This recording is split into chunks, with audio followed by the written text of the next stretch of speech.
నమస్తే, శ్రీమాత్రే నమః, శ్రీ గురుభ్యో నమః. మనకి పంచగ్రహ కూటమి అనేది ఏర్పడబోతోంది. అయితే అది ఎప్పటి నుంచి ఏర్పడుతోంది అంటే కనుక ఏప్రిల్ 14 నుంచి ఏప్రిల్ 23 వరకు మేషరాశిలో ఈ పంచగ్రహ కూటమి ఏర్పడబోతోంది. అది 2025 సంవత్సరం, మరికొద్ది రోజుల్లో. అయితే ఈ పంచగ్రహ కూటమి అంటే ఏమిటి? అసలు కూటమి అంటే ఏంటంటే ఒక యోగము. మనకి ఖగోళంలో రకరకాల యోగాలు, రకరకాల గ్రహాల యొక్క సంచారాలు, వీటి వల్ల మనకి చాలా రకాలైన యోగాలు ఏర్పడుతూ ఉంటాయి.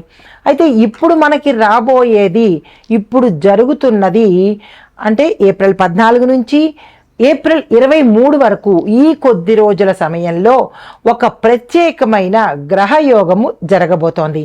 అయితే ఇందులో 5 గ్రహాలు ఒకే రాశిలో కలుసుకుంటాయి. పంచ అంటే 5, కూటమి అంటే కలవడం అన్నమాట. ఈ 5 గ్రహాలు ఒకే ఒక్క రాశిలో కలుసుకుని ఆ సంచారం చెయ్యడంని పంచగ్రహ కూటమి, ఈ కూటమిని పంచగ్రహ కూటమి అంటుంటారు. అయితే ఈ ఏ గ్రహాలు ఈ కూటమిలో పాల్గొన్నాయి, ఈ 5 గ్రహాలు ఏమిటవి అనేది కనుక చూసినట్టయితే సూర్యుడు, చంద్రుడు, బుధుడు, శుక్రుడు, రాహువు. అయితే సూర్యుడు మామూలుగానే ఉన్నాడు. చంద్రుడు ఏప్రిల్ 17 నుంచి 18 మధ్యలో, అంటే ఒకరోజు సమయంలో మాత్రమే ఆ కూటమిలో ఉంటాడు. మిగిలిన వాళ్ళు 5 అంటే మిగిలిన 4 కూడా ఆ కూటమిలో ఉంటూ ఉంటారు. అయితే చంద్రుడు తాత్కాలికంగా చేరినప్పటికీ, అంటే ఒక అతిథిలాగా వచ్చినప్పటికీ కూడా ఆయన్ని కూడా మనము ఈ లెక్కలో చేరుస్తున్నామన్నమాట. ఇది పంచగ్రహ కూటమి. అయితే ఈ కూటమి కరెక్టుగా ప్రారంభ సమయము ఏప్రిల్ 14వ తారీఖు 2025. అప్పుడే కూడా మనకి చూడండి, సౌరమాన ప్రకారము మేష సంక్రమణం కూడా ఏర్పడింది. చాంద్రమాన ప్రకారము కొత్త సంవత్సరం అయితే మనకి సౌరమాన ప్రకారము మేష సంక్రమణము, ఇది కొత్త సంవత్సరం లాంటిది అనమాట. అంటే మరొక ఉగాది అని అనుకోవచ్చు. అంటే ఉగాది అంటే మళ్ళా ప్రేక్షకులు పట్టుకోకండి, కొత్త సంవత్సరం లాంటిది అని చెప్పడానికి. అయితే దీని ముగింపు ఎప్పుడు ప్రారంభమైతే ఏప్రిల్ 14వ తారీఖు. మరి ముగింపు ఎప్పుడు అంటే ఏప్రిల్ 23 బుధుడు మేషం నుంచి వృషభంలోకి మారిపోతాడు. ఈ 5 గ్రహాల్లో ఒకటి వెళ్ళిపోయింది అంటే మిగిలిన 4ని పంచగ్రహ కూటమి అనలేం కదా. అందుకని ఎప్పుడైతే బుధుడు ఇందులోంచి వెళ్ళిపోతాడు, తర్వాత చంద్రుడు ముందే 1 రోజున్నర ఉండి అతను వెళ్ళిపోతాడు. కాబట్టి అక్కడితో ఆ కూటమి అయిపోయినట్టే అనమాట. అయితే పూర్తి స్థాయి ఏప్రిల్ 18 వరకు చంద్రుడు కూడా మళ్ళా వచ్చి చేరడంతో, అయితే ముగింపు మనకి ఏప్రిల్ 23 నుంచి బుధుడు మేషం నుంచి వృషభంలోకి మారేటప్పుడు అత్యుత్తమ ప్రభావము, అంటే 14కు అయినప్పటికీ కూడా విశిష్టమైన ప్రభావాన్ని ఇచ్చేది ఏప్రిల్ 17, ఏప్రిల్ 18. అంటే చంద్రుడు కూడా అందులో చేరినప్పుడు ఈ 5 గ్రహాలు లెక్కలోకి వచ్చినప్పుడు మాత్రమే మనకి విశేషమైన ఫలితాలు వస్తాయి. అయితే ఈ పంచగ్రహ కూటమి సమగ్ర విశ్లేషణ చెప్పుకుందాం. ముందుగా ఈ కూటమి ముఖ్యంగా మేషరాశిలో జరుగుతోంది. దీంతో పాటు మేషం నుంచి ప్రత్యక్ష దృష్టితో, వీక్షణంతో తుల, కర్కాటక, మకర రాశుల మీద తీవ్ర ప్రభావం పడుతుందన్నమాట. అంటే డైరెక్ట్గా వీళ్ళు చూసే దృష్టి 3 రాశుల మీద, తుల, కర్కాటక, మకర రాశుల మీద ఎక్కువ ప్రభావం పడే అవకాశం కనబడుతోంది. అంటే పంచగ్రహ కూటమి యొక్క ప్రభావము ఈ 3 రాశుల మీద తీవ్రంగా ఉండబోతోంది అన్నది సారాంశము.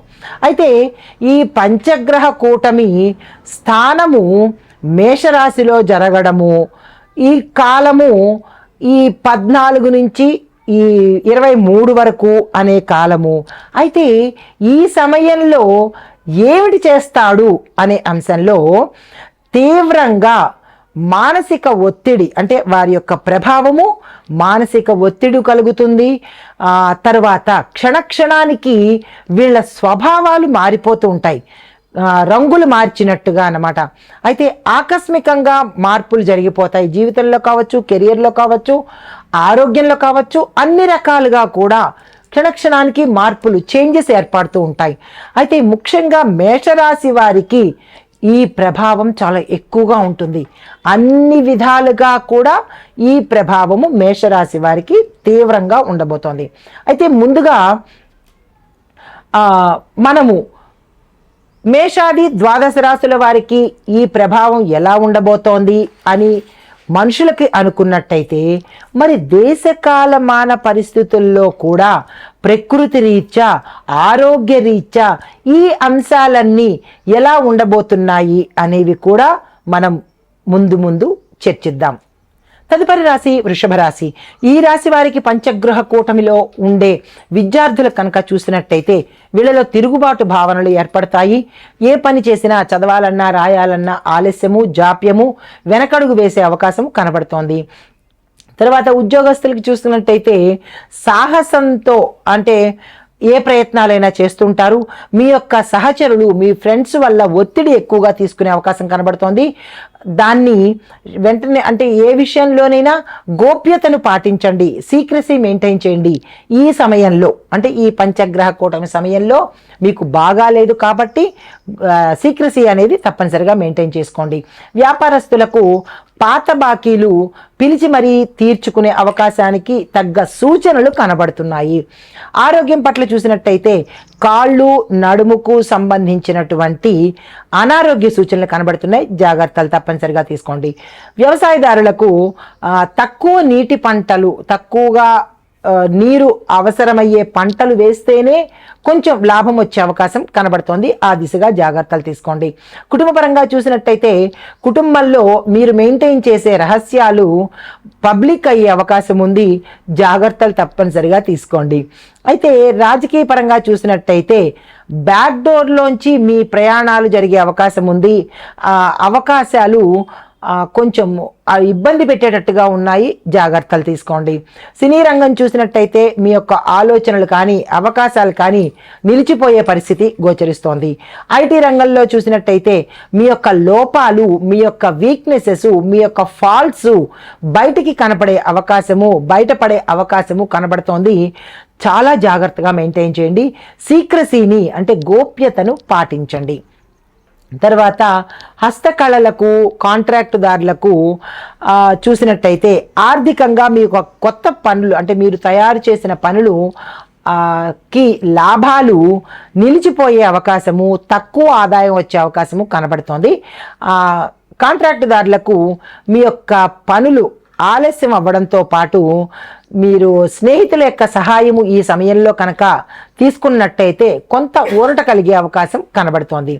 అయితే మీకు చెప్పదగిన పరిహారాలు, శుక్రవారం రోజు, అంటే ఈ స్పాన్ ఆఫ్ టైంలో శుక్రవారం రోజు లలిత అమ్మవారిని తప్పనిసరిగా తలుచుకునే ప్రయత్నము, లలితా సహస్రనామ పారాయణ చేసే ప్రయత్నము చేయాలి. రెండవది, తులసి మొక్క దగ్గర దీపం తప్పనిసరిగా పెట్టండి. మూడవది, ఏ పని మీద వెళ్ళినా ఈ సమయంలో, అంటే ఈ పంచగ్రహ కూట సమయంలో తెల్లని వస్త్రాలు ధరించే ప్రయత్నం మాత్రం తప్పనిసరిగా చేయండి. ఇది ఈ రాశిలో ఉండేవారికి చెప్పదగిన పరిహారాలు, ఫలితాలు, సూచనలు. నమస్తే.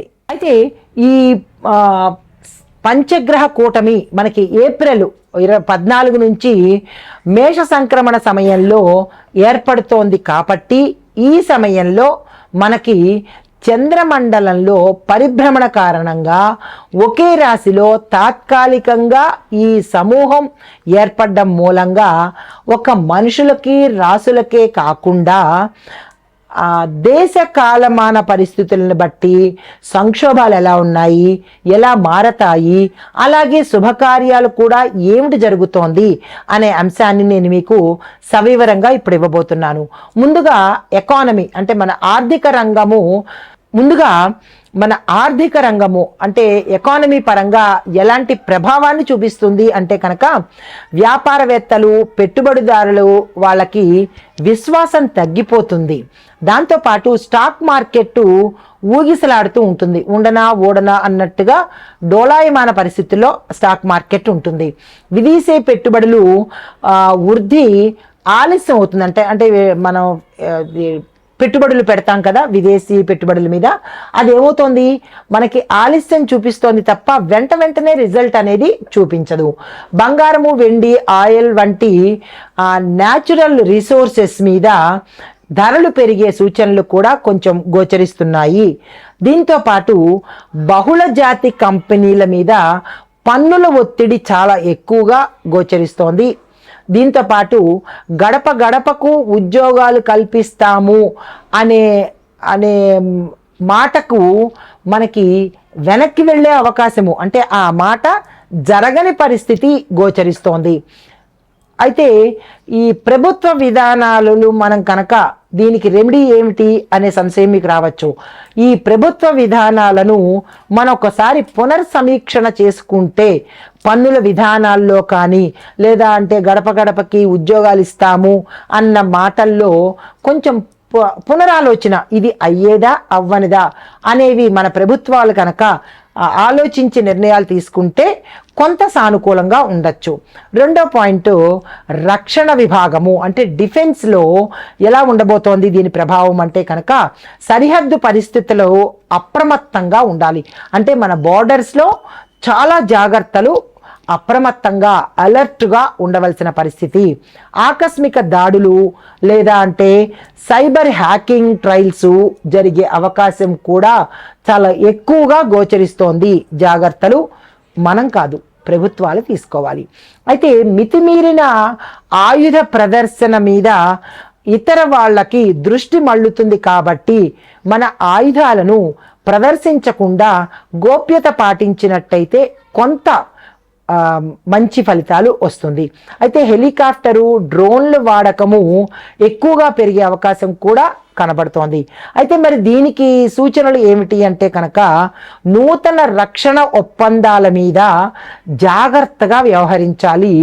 ఇంటెలిజెన్స్ సమాచారము సరిగా సమీక్షించుకున్నట్టయితే కనుక కొంత మనం దాటే అవకాశం కనబడుతోంది. మూడవది, రాజకీయ పరంగా అంటే పాలిటిక్స్ విధానాలు చూసినట్టయితే కనుక ప్రభావం ఎలా ఉండబోతోంది అంటే కొన్ని రాష్ట్రాలలో రాజకీయ సంక్షోభం జరగడము, ప్రభుత్వాల్లో మార్పులు జరగడము కనబడుతోంది. అయితే నేతల మధ్య అంటే లీడర్స్ మధ్య ద్రోహాలు, పార్టీ మార్పులు, మిత్రపక్షాలలో వైరాలు ఇలాంటివన్నీ గోచరిస్తున్నాయి. తర్వాత ఎన్నికల తారీఖు మీద అంటే మనకి ఒక ఎలక్షన్ డేట్ వస్తుంది కదా, ఆ ఎలక్షన్ డేట్ మీద అనిశ్చిత అంటే అది కన్ఫర్మ్ కాదు, మళ్ళా మారుతూ ఉంటుంది. ఇలాంటి మార్పులు ప్రతి ట్రిప్కి మారడాలు అనేది కూడా ఇక్కడ గోచరిస్తోంది. ప్రజలలో ఆకస్మిక తిరుగుబాటు భావాలు అంటే ఇవన్నీ తట్టుకోలేక వాళ్ళలో తిరుగుబాటు భావాలు, ఆలోచనలు కూడా పెరిగే అవకాశాలు కనబడుతున్నాయి. పింఛన్లు, నిత్యావసరాల ధరల విషయంలో అసంతృప్తి ప్రజల్లో ఏర్పడుతుంది. ఎందుకంటే ఇచ్చిన మాట నిలబెట్టుకోలేకపోవడము, పింఛన్లు తగ్గించడము లేదా అది ఇస్తాము ఇది ఇస్తాము అని చెప్పి చివరికి ఏది ఇవ్వకపోవడము, ఇలాంటి బాధల్లో ప్రజలు ఉన్నారు కాబట్టి వాళ్ళు తిరగబడే అవకాశం కూడా ఇక్కడ గోచరిస్తోంది. వాళ్ళల్లో తీవ్రమైన అసంతృప్తి కూడా కనబడుతోంది. అయితే మరి దీనికి ఏమిటి పరిష్కారము అంటే కనుక ప్రజలు సంయమనం పాటించే విధంగా ప్రభుత్వాలు ప్రచారాలను చెయ్యాలి. అటువంటి ప్రయత్నాలు చేస్తే కనుక ప్రజలు కొంత శాంతించే అవకాశము, లేదంటే తిరుగుబాటు ధోరణిలోకి వెళ్ళే అవకాశాలు కూడా ఈ సమయంలో గోచరిస్తున్నాయి. తర్వాత నాలుగవది, ప్రకృతి విపత్తులు అంటే న్యాచురల్ క్యాలమైటీస్, డిజాస్టర్స్ అన్నమాట.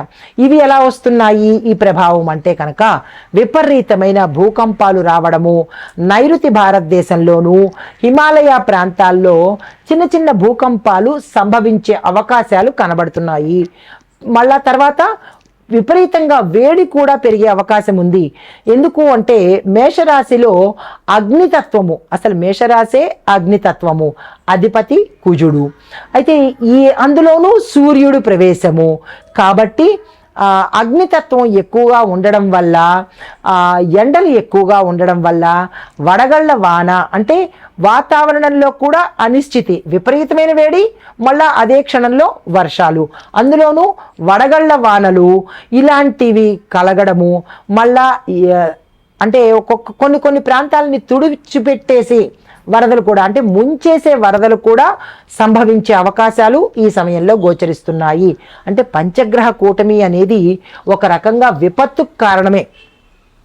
అగ్ని ప్రమాదాలు చూసినట్టయితే, అంటే ఒక్కొక్క డిజాస్టర్ చూసినట్టయితే భూకంపాలు, తుఫాన్లు, అతి ఎండలు, తర్వాత అగ్ని ప్రమాదాలు పరిశ్రమల వద్ద కానీ, లేదా అంటే ఇళ్లల్లో కానీ, లేదా ఒక కూటమిలో కానీ విపరీతంగా అగ్ని ప్రమాదాలు, షార్ట్ సర్క్యూట్స్ అవ్వడము ఆ షాపుల్లోనూ ఆఫీసుల్లోనూ, ఇంకా ఇక్కడ అక్కడ అని కాదు, ఎక్కడైతే మనకి ఎలక్ట్రిక్ సంబంధించి అగ్నికి సంబంధించినవి ఉంటాయో హోటల్స్ ఇలాంటి వాటిల్లో విపరీతమైన అగ్ని ప్రమాదాలు జరిగే అవకాశాలు చాలా తీవ్రంగా కనపడుతున్నాయి. అయితే దీనికి సంబంధించిన సూచనలు ఏమిటి అంటే కనుక, అగ్నిమాపక సిబ్బంది ఎప్పటికప్పుడు అలర్ట్గా ఉండడము, నిర్వహణ సిబ్బందిని అప్రమత్తంగా ఉంచడము. అగ్ని ప్రమాదం జరిగిన 12 రోజులకో 15 రోజులకో వెళ్ళడం కాకుండా, అంటే దానికి సంబంధించినటువంటి స్టాఫ్ రెడీగా ఉంటే జరిగిన వెంటనే వెళ్ళేటట్టుగా ఉండాలి. దట్టు ఇంకొకటి ఏంటి, ఈ ఫైర్ ఆఫీసెస్ కూడా సాధ్యమైనంత అంటే తక్కువ కోడలిలో ఉండేటట్టుగా, అంటే 1 కిలోమీటరో లేదంటే 2 కిలోమీటర్ల దూరంలోనో అలా దగ్గరగా ఉండేటట్టుగా అయితే అందుబాటులోకి వచ్చే అవకాశాలు కనబడుతుంటాయి. కాబట్టి ఇలాంటి సూచనలు చెప్పడం జరిగింది. అది ప్రభుత్వం పాటించే ఏర్పాట్లు చేసుకోవాలి.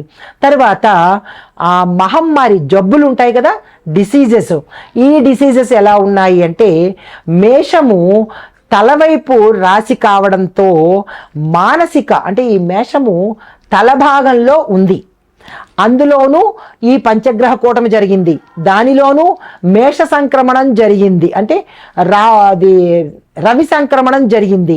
ఇన్ని జరగడం వల్ల ఏమైందంటే మానసికంగా, అంటే మనసు మీద ప్రభావాన్ని ప్రజల్లో కనిపిస్తూ ఉంటుంది. తర్వాత హీట్ స్ట్రోక్స్ రావడము, పొడి అంటే ఒళ్ళ మీద దద్దుర్లు రావడము, తర్వాత వైరల్ ఫీవర్స్ పెరిగే అవకాశము చాలా ఎక్కువగా కనిపిస్తోంది. మరికొన్ని చోట్ల కొంతమందికి గుండెకు సంబంధించి, నరాలకు సంబంధించినటువంటి వ్యాధులు పెరగడము, అంటే హార్ట్ అటాక్స్ ఎక్కువ రావడము, నరాలకు సంబంధించినటువంటి జబ్బులు ఎక్కువగా రావడము గోచరిస్తోంది. కొన్ని ప్రాంతాల్లో ప్రాణాంతకమైన వైరస్లు కూడా అప్పటికప్పుడు వచ్చే అవకాశం కనబడుతోంది. పెద్ద స్థాయిలో కాకపోయినప్పటికీ కొద్ది స్థాయిలో ఇలాంటివి గోచరిస్తోంది. అయితే ఓవరాల్గా కంక్లూజన్, సారాంశం ఏంటంటే, మనకి ఈ పంచగ్రహ కూటమి వల్ల దేశంలో ఆర్థిక మందగమనంగా ఉండే సూచనలు, అంటే ఆర్థికంగా చాలా తక్కువ నడక జరిగే అవకాశము, రాజకీయంలో అస్థిరతలు, ప్రకృతిలో విపత్తులు, ఆరోగ్య సమస్యలు తల ఎత్తి ప్రజలు అల్లకల్లోలమయ్యే అవకాశం కనబడుతోంది. అయితే ఇది పూర్తిగా ప్రతికూలం కాదు, కానీ శాస్త్రీయ ఆలోచనలకు, అంటే మనకి ఇది ఒక అంచనాగా, ఎందుకంటే నవనాయక ఫలితాలలోనూ రాజు సూర్యుడి అవ్వడము, అదే రాజు మనకి మేషంలోంచి సంక్రమణం అవ్వడము, దానిలోనే మనకి ఈ పంచగ్రహ కూటమి రావడము, ఇలాంటివన్నీ జరుగుతున్నాయి. కాబట్టి ఈ విపత్తులు గోచరిస్తున్నాయి. అయితే శుభ సూచనలు కావడానికి, ఇవన్నీ శాంతింప చేసుకోవడానికి మన వంతుగా ఆధ్యాత్మికంగా ప్రభుత్వము ఎలాగో చర్యలు తీసుకుంటారు. కాకపోతే ప్రజలు ఏం చేసుకోవాలి అంటే, దైవికంగా కొన్ని సూచనలు, మంత్రాలను మన పండితుల వారు పంచాంగకర్తలు ఇవ్వడం జరిగింది. ఆ పంచాంగకర్తలు ఇచ్చినటువంటి మంత్రాలను ఇక్కడ నేను మీకు చెప్పబోతున్నాను. ఇది నా సొంత మంత్రాలు కాదు, మన పంచాంగకర్తలు, మన పెద్దలు ఇచ్చిన మంత్రాలు. కాబట్టి వాటిని ప్రతి ఒక్కరూ, మేషాది ద్వాదశ రాశుల వారు అందరూ కూడా చదువుకుంటే ఈ ప్రకృతి విపత్తుల నుంచి మనం తప్పించుకునే ప్రయత్నం చేయొచ్చు. ముందుగా మొదటిది ఓం ఆదిత్యాయ నమః అనే మంత్రాన్ని ప్రతిరోజు 11 సార్లు చదువుకోండి.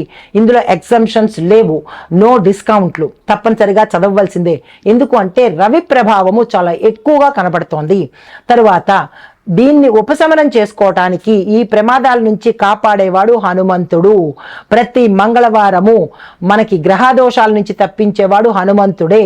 కాబట్టి ఆంజనేయ స్వామి పూజ చేయడము, ఆంజనేయ స్వామి ఆలయ దర్శనం చేసుకోవడము, స్వామివారి యొక్క మంత్రాలను తప్పనిసరిగా చదువుకునే ప్రయత్నము, హనుమాన్ చాలీసా చదువుకునే ప్రయత్నము చెయ్యాలి.